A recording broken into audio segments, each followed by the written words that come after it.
This is part of my memoir, Maha Unshackled. If you're just joining, you might want to start reading from the beginning, chapter 1 to 11. As the year was coming to an end, a new suitor came knocking on our family's door. Not the man Abir had wanted to fix me up with, her husband's best friend. He and I actually had spoken on the phone a couple of times. Abir and Khalid were absolutely right. There was real chemistry between us. We did click. But it was impossible for me to stay in touch with him, let alone build a connection with all the obstacles I was facing. In the end, he married someone else only a month later. It was a marriage against his family's approval. They threatened to completely cut him off financially, which only pushed him to rebel further. No one from his family showed up to his wedding. Soon after, he took his new bride and moved back to the States, leaving all his family wealth behind to build a new life from scratch. In a strange way, I admired that about him, that refusal to bend, the hunger for freedom over money. It was something we had in common. I had done the same when I walked away from the Prime Minister's son, when I got divorced and turned my back on prestige and comfort. Like him, I stood for my choice, even if it meant losing everything else. Maybe he and I did get married in another lifetime or in some parallel universe. We still are. It reminded me of the Korean idea of inyan that says if two people just brush past each other on the street, it means they've already shared 8,000 layers of inyan, connections in past lives. If they marry, it is said they've shared 48 million layers of inyan. Maybe that was us, not in this life, but somewhere else in the universe. As for me, in this lifetime, another powerful and wealthy family approached my family to ask for my hand in marriage, which was a surprise to everyone, including me. This was a very uncommon turn of events for a woman in my situation, especially in that part of the world. There were no questions asked about the quality of the suitor. My parents were thrilled. "It's a miracle," my mother said. "Who would take your ugly face after everything you have done, after the reputation you have created for yourself and for the entire family? We should be the ones paying him a dowry, thanking him, not the other way around. You are worthless. You are a liability. If they find out what is behind your glowing light skin, if they knew how disgusting you are, peeing in a cup, the nasty way you treat your own mother, they would run. So shut your mouth, be grateful, and don't ask questions." I was indeed grateful, and I did not ask any questions. I was hopeful that maybe this marriage would be better than my current situation, locked up in my bedroom for a year, battling the voices in my head. I remember thinking to myself, maybe he will fall in love with me and treat me well. It had to be better than being left to rot in this room until death. Maybe I would even have my own cell phone. Maybe he would let me visit Maysoon and Abir.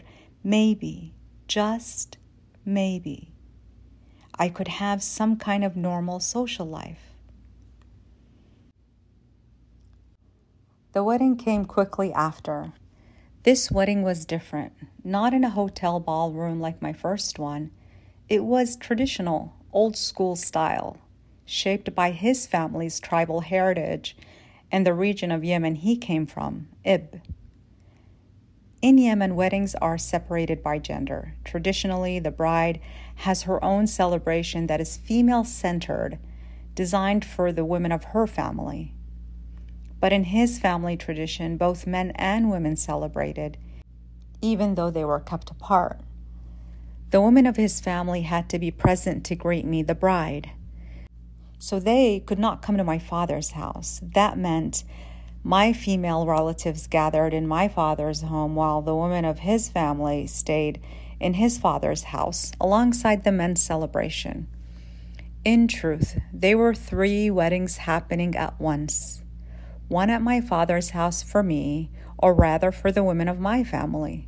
One at his father's house for the women of his family who were waiting to welcome me, and another at his father's house for the men, a male-centered celebration for the groom. His side was massive. 700 people or more crammed into his family home. My side was modest by comparison, about 100 people, which in Yemen is still considered small. Because it was my second marriage, everything was watered down. When I arrived at his father's compound in my wedding gown, I could hear multiple traditional music bands, the sound of the tabla, a small goblet-shaped hand drum beating, and the oud playing, a traditional Arab pear-shaped guitar, coming from every room. The men danced in the bera, out in the yard, in a circle, flailing their jambia, and firing up the machine guns in the air in celebration of their youngest son's wedding. He was the baby of the family and was spoiled to death. The women, as usual, in hiding, peeking from the windows at the men dancing, with their face covered, ululating their lungs out. The sound of the music and celebration madness faded away in the background. He shut the door of our bedroom behind him, and all of a sudden, it just hit me. This is my new home now. This is my new life. And this is my husband. I felt this deep, dark grief in my chest. It wasn't what I imagined it to feel like, what Abir and I had dreamt it would feel like. This was it. Here I was again, wearing the poofiest wedding dress, a gigantic tiara, a veil, and the longest train dragging behind me. We did speak over the phone during the engagement, and I met him a few times at my father's house under the supervision of my parents. I was not resisting. I really wanted this marriage to work this time. I had more information about sex at this point since Abir was already married, so I had a clearer idea of what to expect on my wedding night. He picked me up and laid me down in bed. He reached down the bottom of my poofy dress, navigating through the hoop skirt, and lifted it up until all that was in my peripheral vision was a white lace. I couldn't feel anything. It was almost like I didn't have a physical body, like I was made out of space. I didn't know if he was already inside of me or not.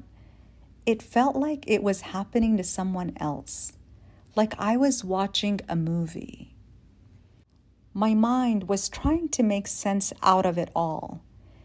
Since there were no words between us, no conversation, complete silence.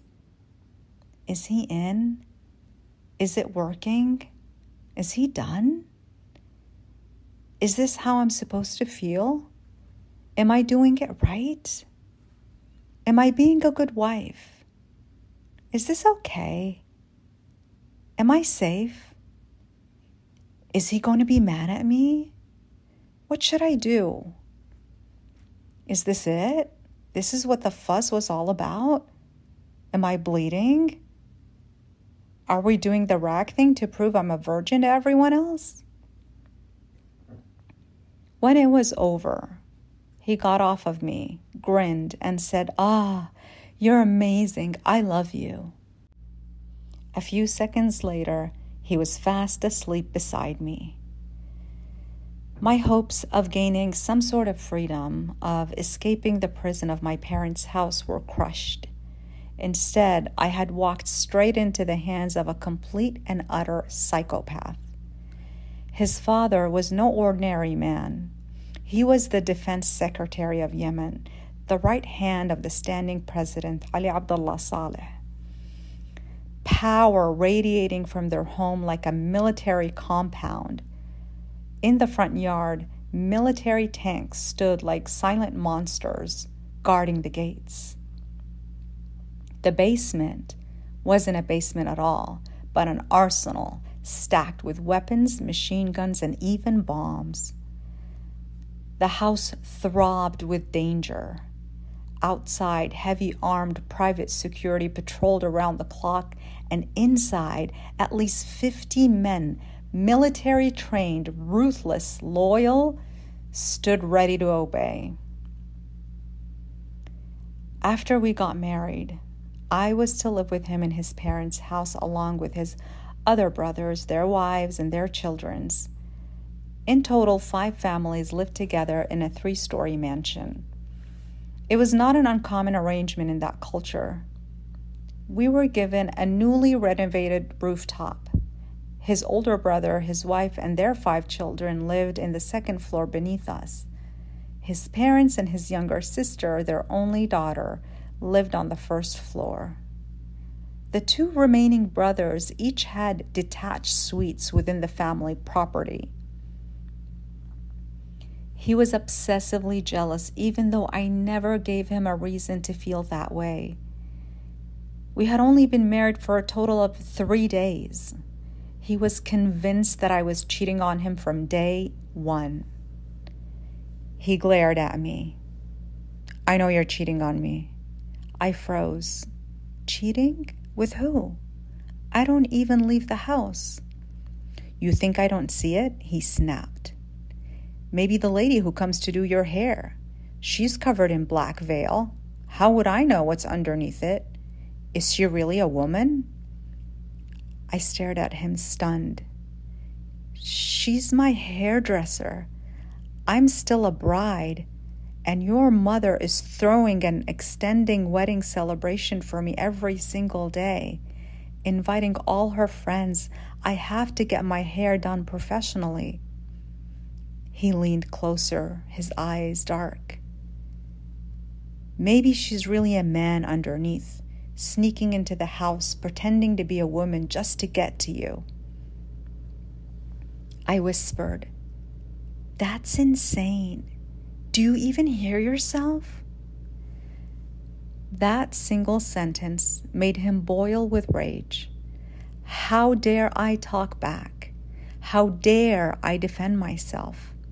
He stormed out, and before I could process what was happening, he locked me up. From then on, he locked me inside of our private suite and ordered his guards, more like his goons, to make sure I did not leave and that no one came to see me.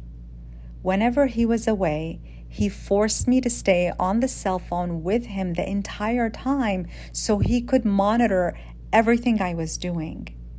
One day, I was on the cell phone with him as usual.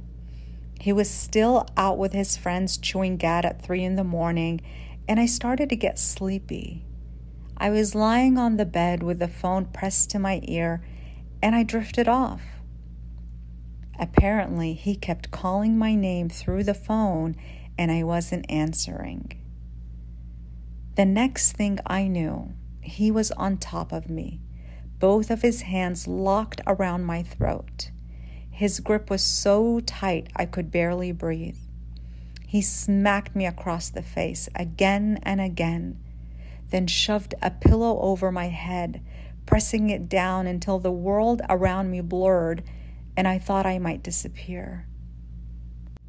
It spiraled into one of the wildest, most terrifying nights I had ever endured in my life. He grabbed one of his machine guns and shoved it against my head. "Confess! Confess!" he shouted. I broke down, crying, trembling. "I don't know what you want me to confess. There's nothing to confess. If you don't confess, I'll blow your brains out right here, right now," he snarled, pressing the cold metal harder against my skull. "I didn't do anything, I promise. There's nothing to confess," I sobbed. He started kicking me, pacing the room, his voice rising. "I'll count to 10. If you don't confess by then, I'll do it. 1, 2, 3, 4, 5, 6. I was shaking so violently I thought my body would give out. Finally, I screamed, Okay, I'll confess. Whatever you want me to confess. His face lit up, twisted with triumph. Aha, I knew it. I knew you were a whore. How can I be cheating on you? With who? I cried. I'm locked up here. You take the keys with you. Your guards are literally outside of my door. How in the world could I possibly cheat on you? I don't know, he spat. Maybe you have someone disguised as one of the housekeepers sneaking in. The guards wouldn't know if it was a woman. No one came, I pleaded. Not even a woman. You can ask them yourself. He stormed out, and for a moment I thought it was over. But then he returned holding a giant golden sword, his wedding gift from his father. He lifted it high, then placed the blade against my throat. I'll cut your throat. I'll behead you so no one will ever look at your pretty face again. I dropped to my knees, begging, crying, grasping for any words that might calm him. I love you. I think the world of you. You are my husband. I am your forever loyal wife. I kissed his feet, hugged his legs, whispered, I know you're tired. It's been such a hard day for you, my poor husband. How about we just go to bed, get some rest and sleep? He finally softened. The moment he dropped the sword, I immediately grabbed his hand and walked him to our bed, tucked him in, and even kissed him on the lips. He immediately collapsed beside me, exhausted. Because I was still a bride, there was a wedding lunch celebration waiting at my parents' house the next day. In Yemen, weddings last for 12 days, and this was one of those endless days of feasting and gathering. It gave me the perfect excuse to leave his house. Aware that I could easily die trying, I fled back to my parents' home and never went back. I was standing, looking out of my bedroom window, nervous about the consequences of what I had just done, when I suddenly heard the roar of a car engine speeding towards the house. Before I could even process what was happening, the sharp crack of machine gun fire split through the night. The bedroom glass shattered into pieces around me, and I dropped to the floor, ducking for cover. It was literally what you would describe as a drive-by shooting. He had grabbed his goons and their weapons and chased me to my parents' house, firing into my parents' home, and he knew exactly where my bedroom was. He did that multiple times until the entire neighborhood was terrorized. People were talking. He would call me at my parents' house, and I was so shaken with fear that I actually answered his calls. On the phone, he threatened to throw acid on my face if I stepped a foot outside of my parents' house. I will destroy your beauty so no man would ever look at you again or touch you again. You are mine and only mine, he said. If I can't have you, no one else will. Things were getting out of control, and the community started to feel unsafe. They had children that often played in the streets, and this was an upscale neighborhood. The neighbors started complaining to the police about the gunshots. So the Secret Intelligence Service came to investigate. But when my father explained to them whose son was behind it and why, they completely shut down the investigation.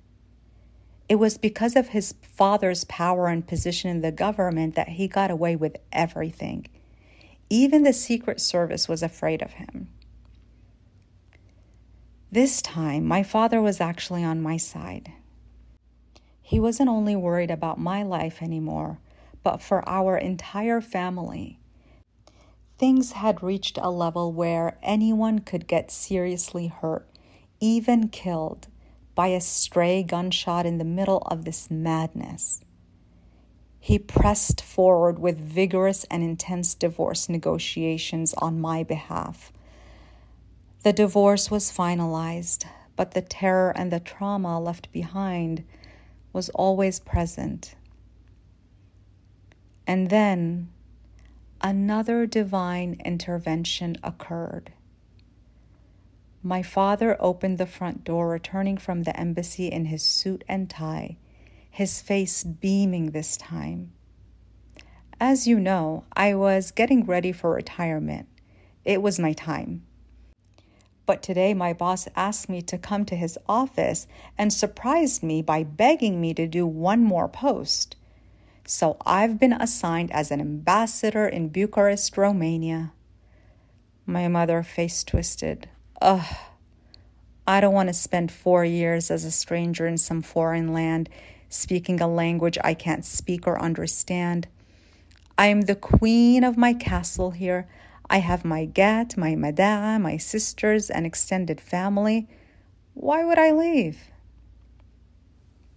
But then her tone shifted as she suddenly realized, wait, you'll be promoted to ambassador?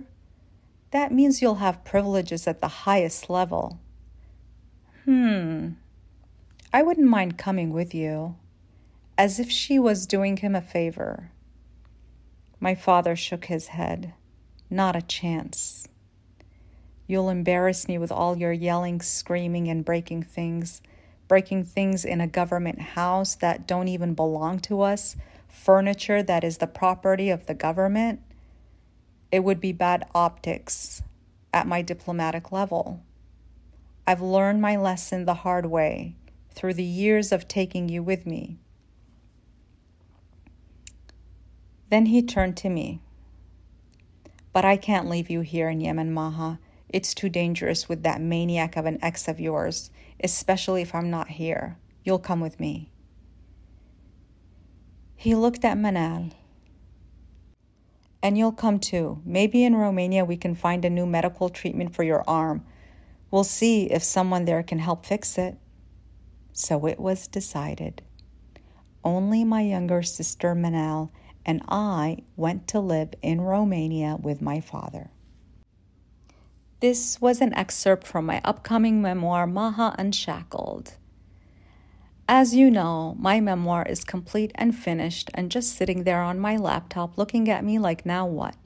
So if you know a publisher you can introduce me to, or if you know Oprah, or better yet, Reese Witherspoon's book club, I would owe you free yoga classes for life if you can make this happen. Please subscribe for free to get the next chapter.